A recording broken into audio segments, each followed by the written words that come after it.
What's good, YouTube? We are back once again with the PTL, the Pokemon Trial League. It is your coach of the Oslo City Dragon Dancers, and although this video is coming out a little later than I planned, we still out here. This is the Week 3 matchups versus the New York Metagross, RR Master, and he has a formidable team, as you can see on screen. His team is then Zeraora, Rillaboom, Heatran, Slowbro Mega, Weezingale, Noivern, Pangoro, Mismagius, Piloswine, Yanmega, and Audino. So as you can see, he has a lot of variety. He also got that speed coverage with that fast Noivern, fast Zeraora, and he also has that prio with Grassy Surge Rillaboom, which is allowed to have Grassy Glide, of course, and then the speed boost, Yanmega, and all that sort of stuff. So he really got his speed under control, and then he also got some other threats like Slowbro Mega and stuff like that. So really scary team to go up against. On my side, we have Aegislash, as always, Hydreigon, Heracross Mega, Raikou, Milotic, Nidoking, Uxie, Sarina, Diancie, and Dollar. And so let's hop into the build for this week. This is the six team members I ought to bring this Week 3 matchup. And first up we have our Heracross Mega, which is max speed, to be able to speed tie the Rillaboom before we Mega Evolve, and it also allows us to outspeed Heatran before we Mega Evolve, just if we want to get that close combat in, because you never know, and if we get burned by Heatran's Flame Body, we do have that Guts, and so we can just keep it not Mega Evolved for that really hard-hitting Guts boosted close combat, right? Which is just going to demolish things even on resist, and his switch-ins become very weakened to a Guts boosted Heracross. And so that was the coverage I felt like I needed. And so next up we have our Nidoking Sovereign, which is 3 attacks and rocks with sheer force boosted, of course, and then Choice Scarf as well. Seeing as Heracross Mega has 85 speed before it Mega Evolves, a lot of the same reasoning goes into having max speed on Nidoking as well, because Heatran doesn't appreciate Earth Power being 4 times weak to it, and it also Choice Scarf Ice Beam allows me to hit Noivern, which I don't go before then, and Choice Scarf Earth Power also allows me to hit Zeraora. Allows me to go first before that, if I'm not mistaken. It's just for stuff like that, right? And it also allows me to get up an Ice Beam on Yanmega before he gets a speed boost and stuff like that. So just really nice to have. A Scarf Rocks is less than optimal, but sometimes you just gotta do what you gotta do, you know what I'm saying? So next up we have Dictator, which is our Aegislash, our trustworthy Aegislash. This is a Sword Stance set with Sneak and Claw as the Ghost Stab with close combat coming in handy. That's really good coverage. Ghost and fighting hits pretty much everything. So it's really strong. And yeah, if that weakness policy procs in its defensive stance, it can tank a hit, which is super effective. And then go for Sword Stance and just sneak kill everything that's faster, and close combat plus Shadow Claw everything that's slower. So that's kind of the idea behind that. And then we have our trusty Hydreigon, which is a Taunt Toxic variant. It's a little more utility variant assorted, just because I'm really scared of Mega Slowbro. If that thing gets up enough Calm Minds, the game is just over. And so I want to taunt it from preventing it to get Calm Minds up, and then I want to Toxic it to wear it down. So that's kind of where the Hydreigon stands with it. Yes, Mega Slowbro is probably not going to stay in on Hydreigon anyway, but Toxic is just all around useful for switchings, such as Zeraora, Rillaboom, Piloswine, Pangoro, Mismagius. It's useful for so many things, and it does allow me to create some space while he has to go into his Audino, which is not that strong to heal Bell, right? And then we have, next up we have Monarch, which is a Flame Orb, Scald Ice Beam Recover Dragon Tail, physically defensive variant, which becomes immensely physically defensive once you consider the fact that Marvel Scale amplifies its already boosted defense by EVs. by another 50%, so it becomes super tanky. And skull burning physical, reducing physical defense as well. It just becomes a serious threat for physical attackers that want to try and break it. It just becomes immensely hard to deal with for them. And so you kind of have to try and attack it on the special side, but as you can see, the special side is already very naturally strong, which makes Milotic a super good pick for dealing with a lot of physical attackers in the game. And last but not least, we have our shiny Raikou Emperor, which, you know, has been our MVP so far. Been really standing in there and been doing a lot of work for us, and I really appreciate Raikou. I was kind of hesitant to draft it at first because it has a lot high cost, but it's been working out.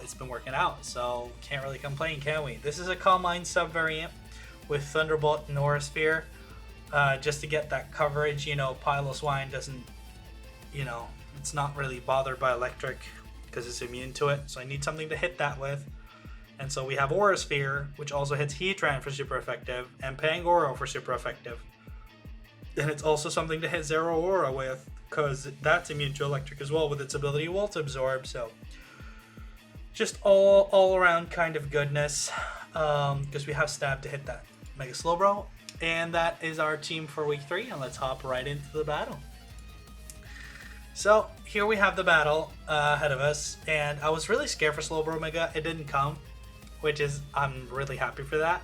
That just allows my mind to be like, okay, I can try and make some plays around Weakness Pulse, Aegislash, and my Calm Mind Raikou, because yeah, as you can see here, the Thunderbolt Aura Sphere gives me perfect coverage, and yeah, just really wanted to get a good start here.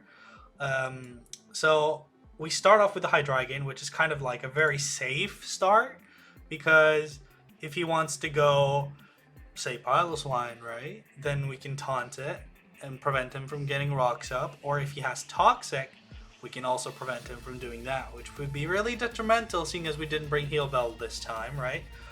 So there's really not that much going against my decision of going Taunt here.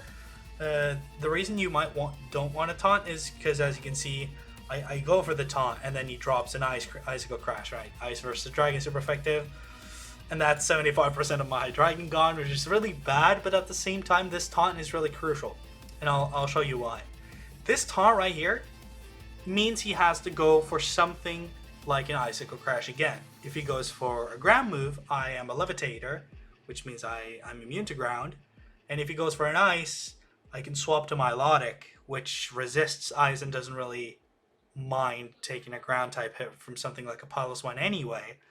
And since it's taunted, it can't set up rocks on my switch, Stealth Rocks, and it cannot Toxic the incoming Milotic, preventing my Flame Orb from activating because I can't have 2 statuses at a time, right? So the Toxic would come in before, the Poison would come in before the Burn, and the Burn just wouldn't activate, which would be really bad because a Toxic Milotic, it just gets stalled really hard, and it's not that, its utility and usage becomes severely limited by that because it wants that Burn. Yes, it still gets the defense bonus, but you'd have to do a lot of swapping, and that's not good if he can set up rocks potentially. So this just ensured that I get my Flame Orb, which is really good. I see he goes for an Ice Shard. Predicted me to stay in and do something like a Dark Pulse, do some damage, but Ice Shard would have definitely finished me off, I think, seeing the damage of Icicle Crash. So that's going to do like 5% activate my Flame Orb, and I am in a severely good position to just throw out a Scald. Scald is super effective on the Piloswine, and I want to burn it because I want to reduce his physical attack because it's showing me that it's physical. And it also can grant me super effective hits on Heatran if that chooses to come in, and it would be severely bad for him if Scald burns Pangoro, Zeraora, or Rillaboom coming in. So it creates a lot of room for me. So I throw off a Scald, it does 30, it does not burn, which leaves me kind of on the back foot because Zeraora is super fast and it hits super hard, and I didn't reduce its damage. So, you know, electric versus water, if you've played enough Pokemon, you should know that that's not that good of a matchup. But I calculate and I know I can take a hit, and just staying in then at that point is just very nice for me, because if I can burn this, then it becomes useless and I can recover up. And I've essentially eliminated one Pokemon on his team, and I still have, at the end of the day, a full health Milotic. So do another 35% and I get the burn this time, and he revealed knockoff, which is a physical move, prompting me to believe that it's a physical variant or a mixed variant with Thunderbolt, but it's a unique attack is called the Plasma Fists, which is physical. So definitely, if he has Plasma Fist, that's going to do very little right now. So let's see how that goes. But Zero Aura is definitely kind of just like removed from the game, and so I just know that I can stay in for free.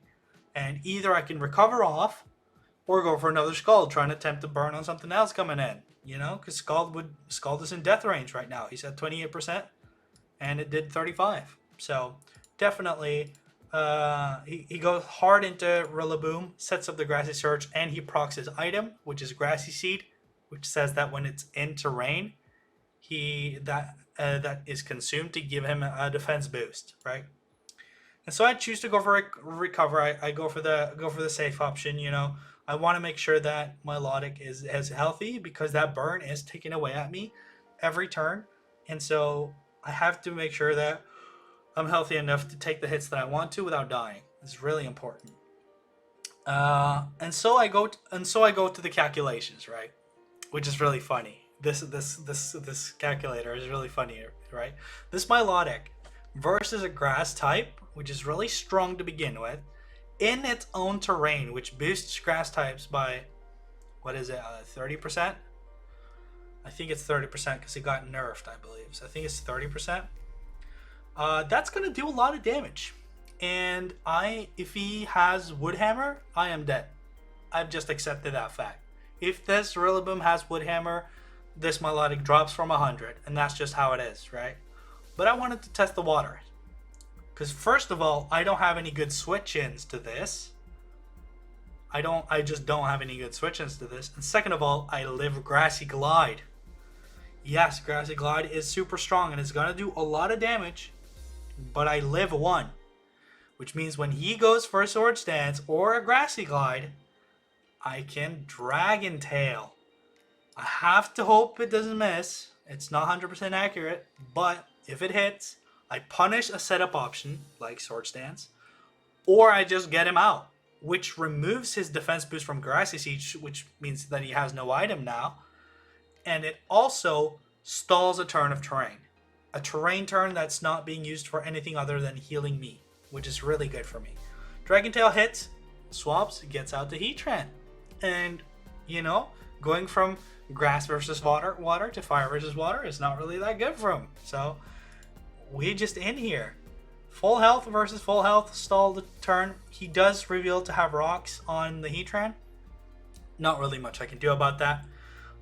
Since the Heatran has revealed to be faster than me, then there is nothing I can do to stop that getting up. And as you can see, I have no form of removing those rocks brought with me to this match, so those rocks are up to stay. But he does take a hard-hitting Scald, which does 49%, and it's not going to stay 49 because it's going to heal off the grassy terrain. So he's at 57 right now, but that's a good chunk of damage on something that, you know, doesn't heal that naturally. So I get off another one because he chooses to go for Magma Storm. He wants to try and trap me and make sure I can't switch out, which is fine by me. I have nothing to lose here. I just want to, you know, recover off, because he does not want to swap in his Rillaboom to a Scald, and he does not want to swap in his Rillaboom when the terrain is already up, because that would be immense waste of using the terrain to your advantage like that. And as you can see, from 59%, we lived a Grassy Glide, which is crazy. It did 48%. I don't remember if that's a high roll or low roll, but that is crazy that I even lived that. And as you can see, I have to go for the same issue here. I go for a Dragon Tail, which, you know, it does miss, unfortunately. Would have gotten in the same situation just with one Pokemon less to punish me. And I can pretty much, as long as it's not called Zero Aura, I can recover on it.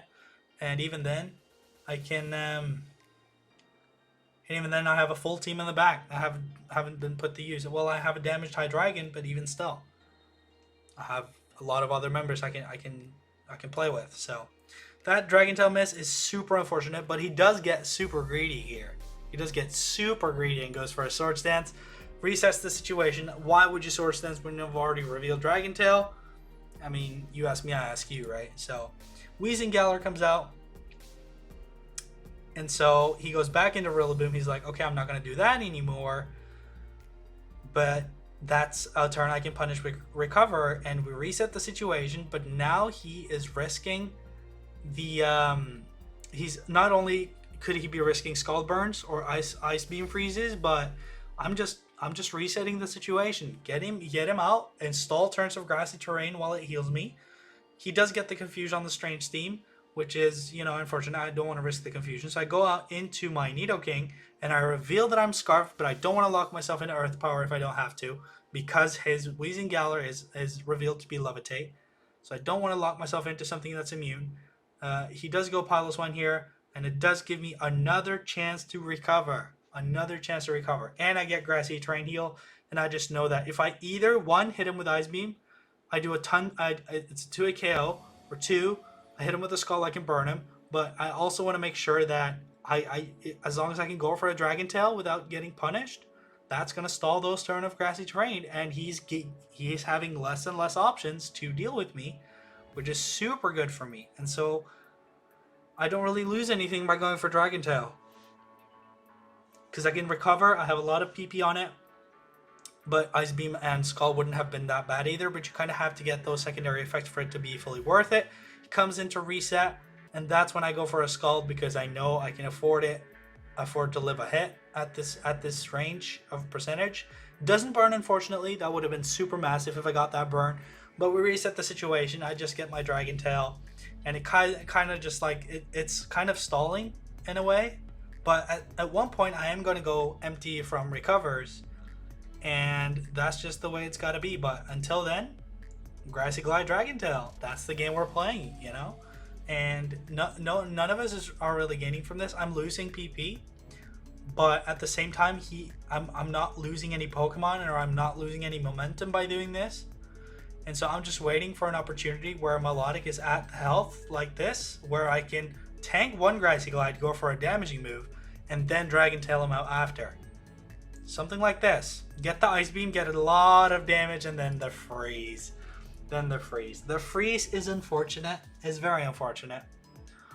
Because I was kind of getting low on recovers.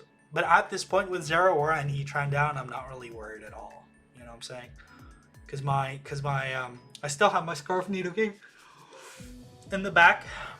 And I still have my Hydreigon, which lives a Stealth Rock hit. I still have my Weakness Policy Aegis Slash, and I still have my Heracross. So just getting that Heatran and Zero Aura off the board has kind of already turned the tides in my favor a lot. But that freeze is really crucial, because that allows me to, one, he's frozen, I get a recover off, and I just bank on the freeze because it's very low chances getting out. Yeah, and that's the Ice Beam. And as he said, I think that's GG. Now he has nothing to kill this. That was the last barrier that he could kill my Milotic with, which is crazy, right? But the game goes on still, and so we kind of just go back and forth. I Scald him, he Pain Splits, he reveals Pain Split, so I kind of have to play my Milotic to I figure out eventually that if I recover, then he's gonna just gain HP, so I have to play my Milotic at low HP so that his Pain Split doesn't really give him anything and still puts him in Scald range like this. And so I go for a Scald, and that's gonna kill, and my Milotic stays alive. You know, although, because he has nothing that can kill this at this point. And now, at this point, Milotic outspeeds everything as well, which means that I can go for a recover before anything. I know that Ice Shard was going to kill me, so I swap out into my Mega Heracross. I go for the Mega Evolution, I outspeed everything, I tank another Ice Shard, which is fine. Go for the Close Combat, which is one-shotting this thing, and another Close Combat to wrap it up. And that's going to be another 6-0 victory for us. I didn't anticipate the Bullet Punch, but even at -1, it was not going to kill. So Definitely unfortunate freeze once again, but that is kind of how the games have been playing out for us, and there's not really much I can do about that. I'm just trying to make the best plays possible, but definitely GG's to RR Master. Good games, and hopefully for you watching this video, you learn a thing or two about not necessarily matchups being written up in stone. When you see Milotic being able to tank a Grassy Glide boosted hit from a Rillaboom. So that's going to be it for this video. Make sure to like, comment, subscribe, and all that good stuff to support your boy. You know, it's always needed and stuff like that. And without further ado, this has been your boy Soulblaze, and as always, I'll see you guys in the next video. Take care of yourself, take care of your families, and stay safe out there, and I'll see you. Peace.